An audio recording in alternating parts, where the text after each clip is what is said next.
Well, good morning, afternoon to you, one and all. Grateful to God for you. It is frigid, to say the least. I mean, it is unbelievably cold. But guess what? It's still a good day.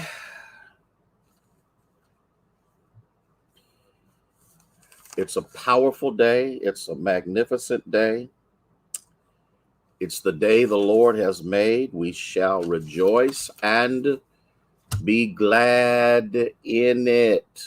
Ayana, how are you? Erica, good to see you. Tom, how are you?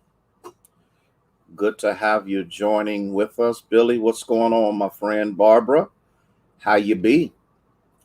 Hope all is well with you and yours. And it's going to be brutally cold. I had to go to uh, Giant Eagle. I needed to pick up a couple of things because I'm going to make my vegetarian chili for the weekend. And when I got in the car, Nancy, how are you? Pat, how you doing? Keisha, good. Thea, how you feel? Larry, what's going on, sir? Good to have you with us. Um, and so when I got in my truck, it said 18. I was like, oh, okay, that's nice. Then I started driving, and Doe, how are you? Yes, right, morning, afternoon. um, it dropped down to 14. Denise, how are you? Um, and it's cold, and I think that's about as warm as it's going to get. So it is what it is. It is what it is, and I'm gonna say it again. It is what it is. Okay. Um, they said it was going to happen, but thank be to God, we didn't get the snow that they said was coming. So, Gladys, how are you? And so we're all good. Wind chill is at 7. From what I understand, Nancy, um, it's going to be -6 tonight. That's what I understand, -6. Oh, you made yours yesterday. Great. Yeah, and I had all of the ingredients except for a couple of them. And Monica, how are you? Isaiah, how are you, sir? And the funny thing about it is, Rosabelle, how are you? Good to have you with us all today. Um, I needed a bell pepper, and I was like, man, the price of stuff is just plain old fashioned astronomical. But I won't complain. I refuse to complain because I could be one of those in the rescue mission. I could be in a homeless shelter. There's a whole lot of places I could be, but I'm not. And I'm grateful for where I am. There's a whole lot of folk can't go to the store and buy things. And so I'm not complaining, although I ended up with sticker shock. Okay. Oh, Pat, you made yours yesterday too. Okay. Hey, Denise, how are you? Um, yeah, yeah, I'm telling y'all, I hear, I hear, okay, okay, I hear, um, that there's another storm coming, may not affect us, praying that it doesn't, but it's going to affect somebody. I pray that today God is showing himself to be more powerful to you than he ever has. Winnie, how are you? That's right. Good, good, good to see you. Good to see you. Good to have you with us. I pray that this is a time. Morning Star, yeah, yeah. That's what you need to use. It's good stuff. What I do, it is. Um, I use black bean soup.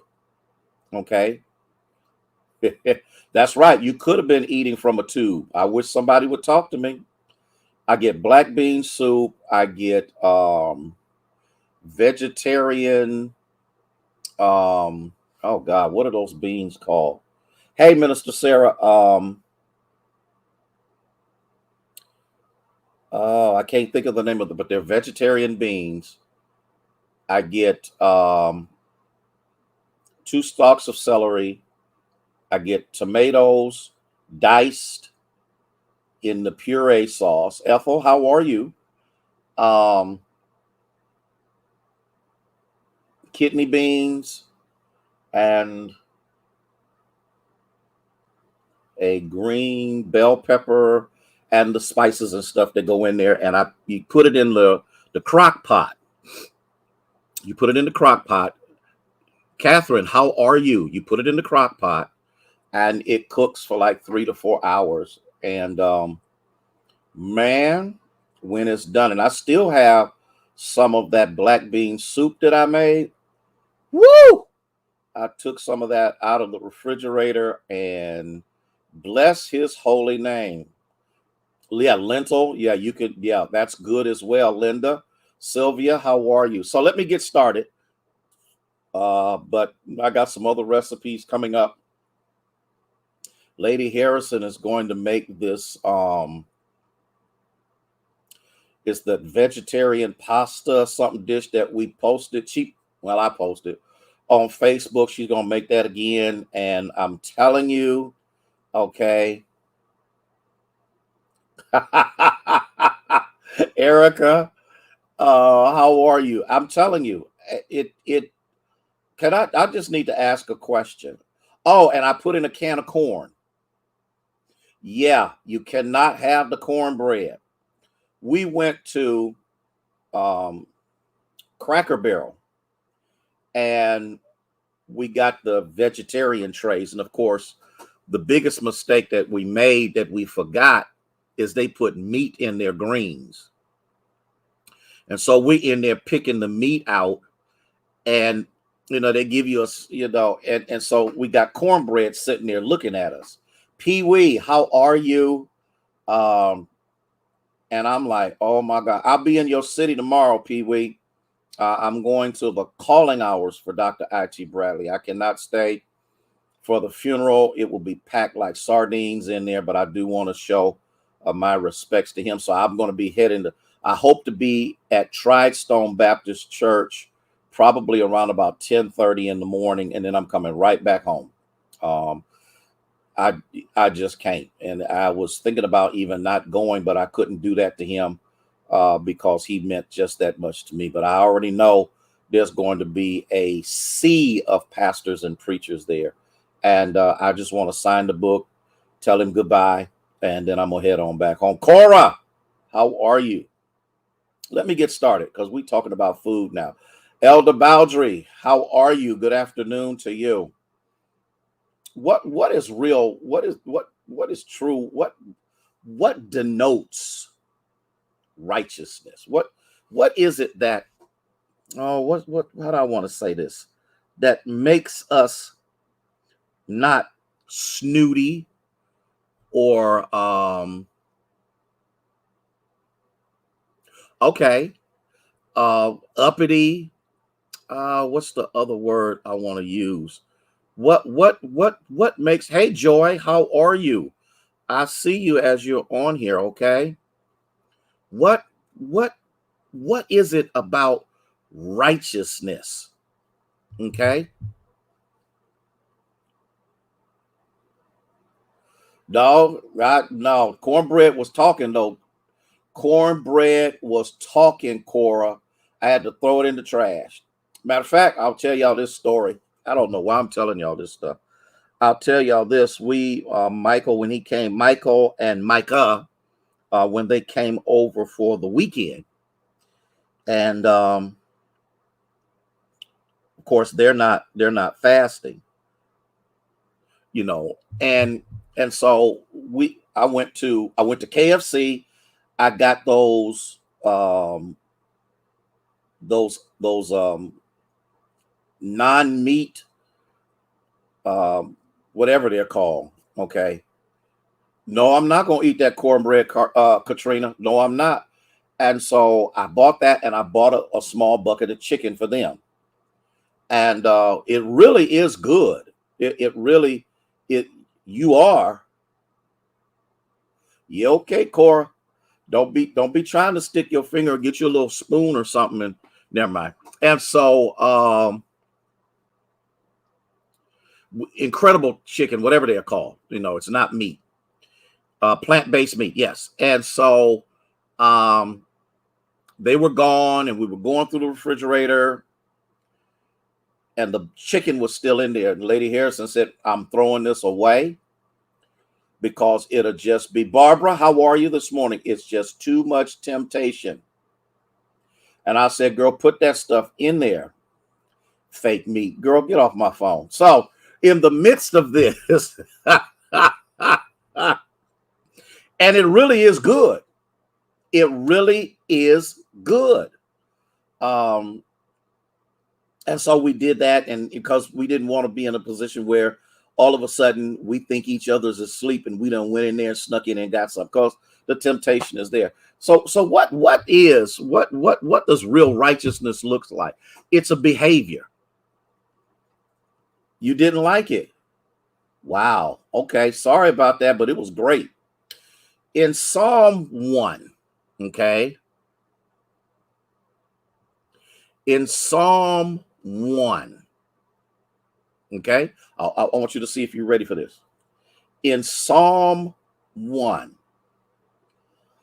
there's something really important that you need to grasp and to gravitate toward, because we live in an age, we live in a time where not everyone appreciates you, not everyone likes you, not everyone is really your friend or concerned. And the truth of the matter is, I don't even like dwelling on it, because I've learned some things. Hey, LMA, how are you, dear? I've learned some things about people who are haters and enemies. You don't need to retaliate. And this is where righteousness comes in. Let's take a look at this. He says, you'll be like a tree that hovers over, okay, channels of water, which means God provides in a myriad of ways to make sure that you thrive and that all is well. Oh, bless his name, okay? And so he says, and what happens is you produce, okay, Gina, you produce in seasons. Oh, Jesus. So you got to remember something. To everything, there's a season. Okay. And when your season comes, you produce. Oh, God. Okay. Now, the beautiful thing about a tree is after it produces its fruit, it yet still becomes needed of people, because it provides shade for the weary. Okay. But Corey, you got to learn it. You got to learn it. You got to learn it. Okay. You got to learn how to do that, because it'll take your blood pressure down. It'll keep you from becoming vindictive. It will cause you to not want to hurt people and cuss people out and go off on people. Because when you are walking, here we go, in the righteousness of God, you don't allow the wickedness of other people to control your behavior. Woo. I had to learn that too, but I had to learn it quick, because I have retaliation in me. I'll pay you back. I'll tell you off. All of that kind of stuff. And I had to learn that there are battles that are not mine, and to keep my mouth shut and watch God fight that battle. Okay. All right. Look at what it says. He says, and whose leaves will not wither, and whatever he does prospers, comes to pass.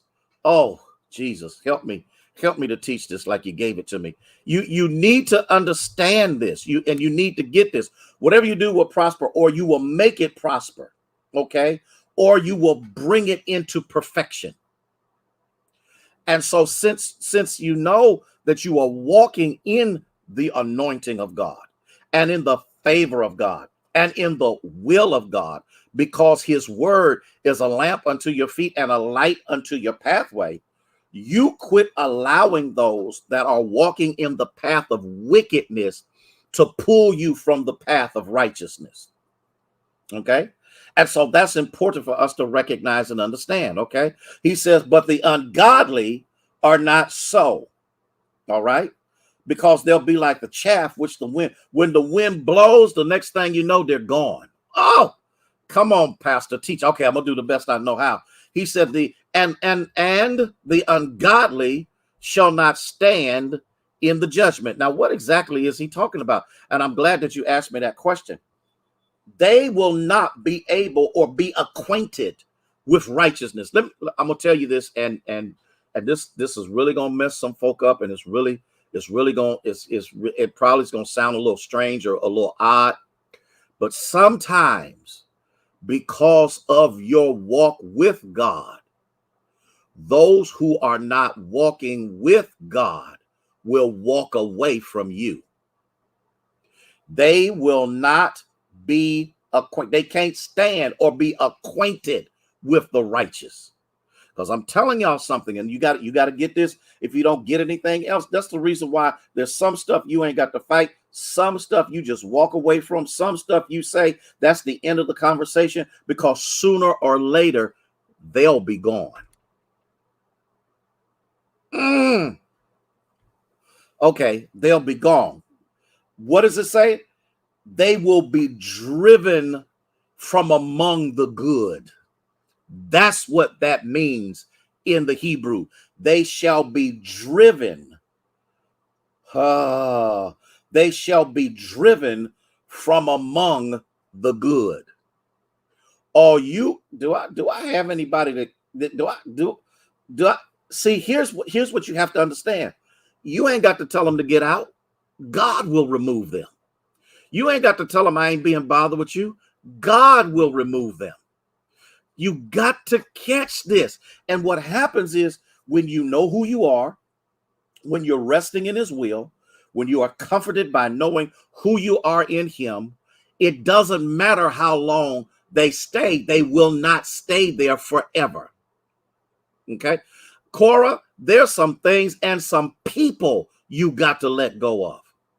Let them go. All right. Why? Because it's not you driving them away. Oh, see, y'all not ready for this. The reason that they have left is because you're in right standing and you're walking in the righteousness of God. And darkness cannot stay in the presence of light. Light pushes away darkness. Light makes darkness flee.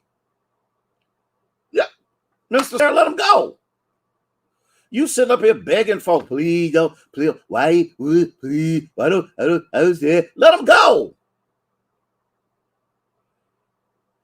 Somewhere along the line, because of how you are walking with the Lord, you got to let wicked folk go.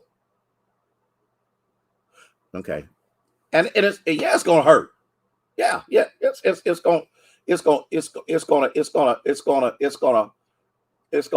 cause you to feel some kind of way, but you'll get over it.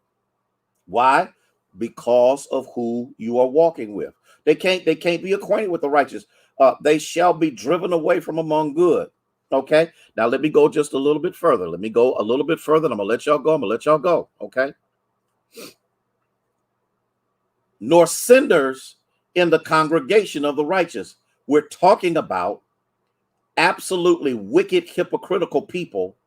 Oh, glory. Will not be able to hang around the real righteous people. Not uppity, not better than, but walking with. Okay? Why? And this is where you have to learn. The Lord knows the way of the righteous. He knows your pain. He knows your hurt. He knows the misgivings. He knows the situations. But here's the shout: but the way of the ungodly shall perish.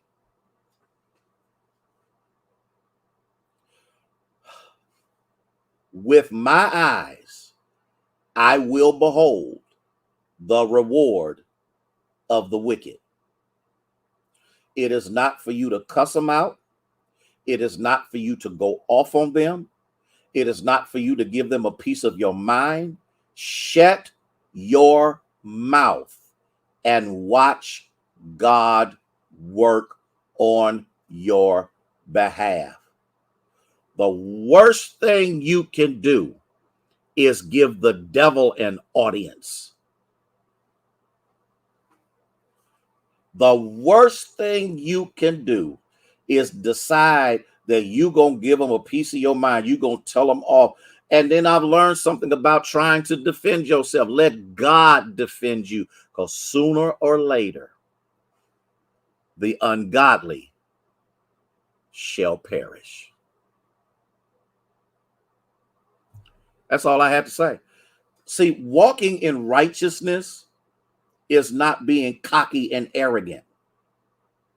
Walking in righteousness does not mean you think you're better than everybody else or you're holier than everybody else. Walking in righteousness means that my mind and my motives are geared toward making sure I am honoring God in everything I do and say. And when I mess up and go wrong, don't forget 1 John 1 and 9. If you confess your sins, he is faithful and just to forgive you and to cleanse you from all unrighteousness. You need to learn how to let God do things and you stand back and stand out of the way. I want to thank you for allowing me to be with you on today. If I do have a snapshot, it depends upon what time I get back from Columbus and all of that that takes place. And so we're asking that you pray for us, traveling grace and mercy, as we make our way there to say bye to Dad, who again was a very important part of my life and my ministry. He taught me a lot of things about studying, and we want to make sure that we do that. I don't want to stay. I want to stay, but I don't want to stay. I want to get back home, and the reason I want to get back home, yeah, that's the meaning of let go and let God. That's what it means. Yes, some stuff you just let go of. Okay. And so, because I want to come back, I want to be ready to minister to you on Sunday morning. Okay. Continue to lift our congregation in prayer. The COVID is still running rampant through our membership. But people are starting to recover. People are starting to bounce back, and the bounce back is slow. It's a slow bounce back. Please, ma'am, please, sir. I pray that you have gotten those tests, that you went and got online and applied for the test, so that you could get those tests. Those 4 tests can come to you free through the post office. And I think Erica, I think you said that there's something on your page, if I'm not mistaken, concerning that. Now, make sure that you sign up for the Church Growth Conference. I'm not taking any more after Sunday, I believe. Wait a minute. Let me take a look. Yeah. Sunday is the last day that I'm going to be taking registrations for it. I thank God for the numbers of persons who have registered. But if you have not done so, please make sure that you do. Okay. Daryl, thank you, my friend. I appreciate you. Okay. Okay, I got to go. I got to get up here.